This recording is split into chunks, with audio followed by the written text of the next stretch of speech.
itu cukup rutin saya lakukan dulu gitu kan ketika saya masih baru di sini, dan ternyata itu sangat bermanfaat banget ketika saya ikut ujian di radio.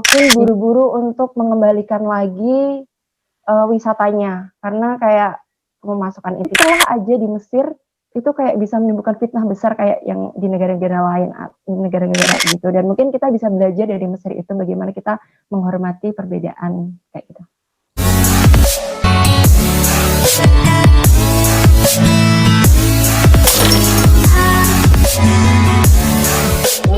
Ini bercerita tentang bekerja di Radio Kairo, Radio Mesir. Itu bagaimana ceritanya tuh bisa bekerja di situ?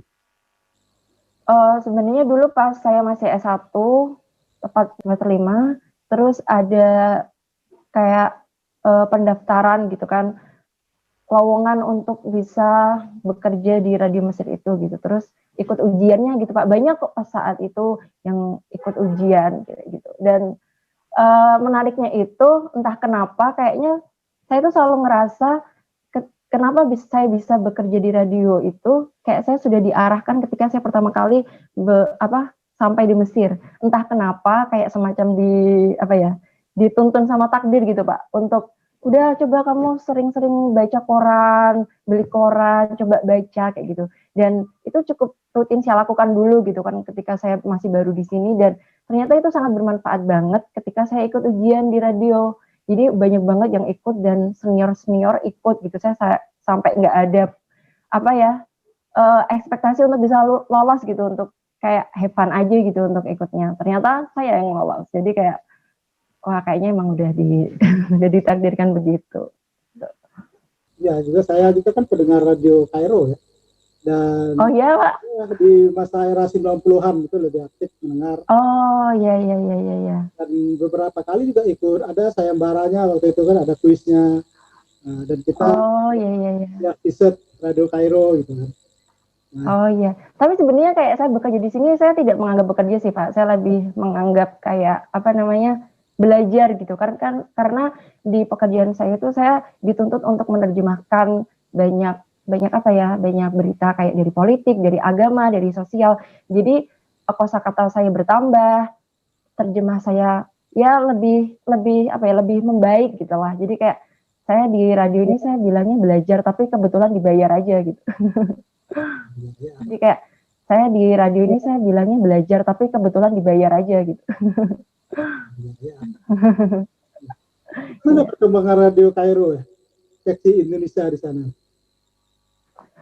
Untuk perkembangan pertama itu kita tuh kayak ada divisinya masing-masing ya Pak. Kayak kita di sana hanya menerjemahkan dan menyiar sudah gitu. Untuk urusan teknis dan lain sebagainya itu bukan urusan kita gitu sih Pak. Tapi kalau saya melihat mungkin saya melihat dari sisi positifnya ya Pak. Jadi kayak masih adanya radio sekarang, karena mungkin kayaknya radio dimanapun mengalami semacam tantangan yang begitu hebat ya di era sekarang, karena masih banyak sekali udah ada TV, udah ada YouTube dan lain sebagainya. Saya juga tidak tahu sebenarnya pendengarnya statistiknya semacam apa kayak gitu, tapi kayak masih adanya Radio Mesir ini pertama-tama masih menunjukkan ada hubungan erat antara Mesir sama antara Indonesia, dan habis itu kayak juga menunjukkan di Indonesia masih ada loh skill-skill yang bisa digunakan Mesir untuk bekerja di instansinya. Karena kayak negara Indonesia itu satu-satunya negara Asia yang masih bertahan radio di sana. Jadi kalau Bapak misalnya mencari Malaysia ataupun Thailand itu tidak ada Pak gitu. Jadi kayak itu salah satu kebanggaan tersendiri sih. Gitu. Alhamdulillah ya, masih bisa bertahan. Memang ya radio saat ini yang seperti di Eropa, Amerika, maksudnya yang di dalam gelombang SW, shortwave itu memang sudah bergeser gitu. Iya benar. Kayak ya era milenial saat ini perlu inovasi tiada henti ya, untuk yang namanya radio. Bagaimana tipsnya untuk kuliah di Universitas Al-Azhar? Mungkin ada tips cerita lah gitu, bagaimana caranya orang bisa menempuh ke Universitas Al-Azhar itu. Sebenarnya kalau untuk bisa kuliah di sini, yang penting punya kemampuan bahasa ya Pak ya. Karena memang mayoritas harus diakui yang berangkat ke sini tuh kebanyakan para lulusan pondok pesantren. Jadi yang memang sudah belajar bahasa Arab secara dasarnya, secara nahwu, sorof, mereka sudah bisa kayak gitu. Itu yang pertama. Jadi kalau misalnya teman-teman ingin belajar di negara Arab, ya mulai sekarang coba dikembangkan lagi kemampuan bahasanya secara dasarnya. Jadi ketika belajar di negara Arab itu, Mesir misalnya, kayak tidak terkendala gitu, mudah untuk mengikuti pelajaran. Yang kedua, kalau dulu saya ketika mendaftar ke itu ya Pak, ke Kemenak gitu kan. Kalau sekarang kayaknya yang saya tahu yang terbaru itu kalau teman-teman pengen kuliah di Al-Azhar gitu kan harus mengikuti kelas bahasa setahun di Jakarta di Pushiba semacam itu. Jadi kalau mau sini ke Mesir ya berarti harus kelas bahasa dulu di Pushiba, coba cek-cek di websitenya kayak gitu. Itu aja syaratnya. Dan kalau itu misalkan ada ditempuh dengan beasiswa atau biaya pribadi atau bagaimana itu? Ini pengalaman saya pribadi ya Pak. Ada sih teman yang misalnya dia nggak ikut ujian di Kemenak ataupun dari Kedubes dulu ya. Kemudian habis itu dia langsung terjun bebas kayak gitu. Itu bisa aja biaya pribadi. Kemudian juga di sininya dia harus kelas bahasa mencari sendiri, tidak diurus dari pihak Al-Azharnya kayak gitu. Tapi kalau saya pribadi memang dan kebanyakan ketika kesini itu kita biaya sendiri Pak. Tahun pertama itu kita biaya sendiri dari pesawatnya, hidupnya gitu. Kemudian di tahun kedua itu kita baru mencari beasiswa berdasarkan hasil nilai kita di ujian yang pertama. Saya juga seperti itu. Jadi di tahun pertama saya hidup secara pribadi gitu kan dengan finansial pribadi, dikirim dari orang tua maksudnya. Habis itu setelah itu saya mencari beasiswa dan alhamdulillah saya dapat gitu. Kita saja betah 8 tahun di sana. Ya, ya sebenarnya beasiswanya tidak besar banget sih Pak, kayak untuk istilahnya kasarnya untuk jajan seperti itu. Tapi ya cukup membantu gitu untuk mahasiswa yang belum banyak beban ya selain belajar. Saya pribadi sih. Kemudian kita 1 tahun ini ya, hampir 1 tahun ini terdampak virus corona. Hanya mau ulang tahun nih virus, tapi jangan sampai ulang tahun lah virusnya. Dan sebelum 1 tahun kita digemparkan lagi satu isu virus corona varian baru. Nah, melihat itu semua, bagaimana kejadian atau berita terkini di Mesir untuk untuk corona ya Pak. Pertama memang karena Mesir itu secara ekonomi sangat mengandalkan pariwisata ya Pak ya. Jadi ketika ada corona, lockdown, itu sangat berdampak sekali. Terus habis itu, tapi kayaknya kalau saya melihat, ini pembacaan saya yang sangat dangkal ya Pak. Saya mencoba kayak menyimpulkan sendiri gitu. Dia pengen saya pahami, kayak Mesir ingin buru-buru untuk mengembalikan lagi wisatanya. Karena kayak memasukkan intinya dari pariwisata kayak gitu. Jadi dia ketika untuk lockdown kedua ini, karena kan sudah ada berita yang sangat menakutkan tentang gen baru corona ini, tapi Mesir masih belum melakukan langkah yang sangat tegas gitu Pak untuk lockdown atau apa dan lain sebagainya, atau untuk melakukan social distancing lagi, karena saya tiap hari hampir keluar untuk bekerja gitu, keadaan di luar masih seperti biasa kayak gitu. Cuman mungkin orang-orang sekarang mulai menggunakan masker lagi. Sebelumnya orang-orang udah mulai melepas masker gitu Pak. Karena kan dulu sebelum ini presentasi angka corona di sini menurun Pak, menurun. Sekarang melonjak sangat drastis sampai sehari itu 1.000 kayak gitu. Jadi orang-orang mulai panik lagi sih kayak gitu. Tapi untuk secara pemerintah masih protokol yang umum saja gitu sih Pak.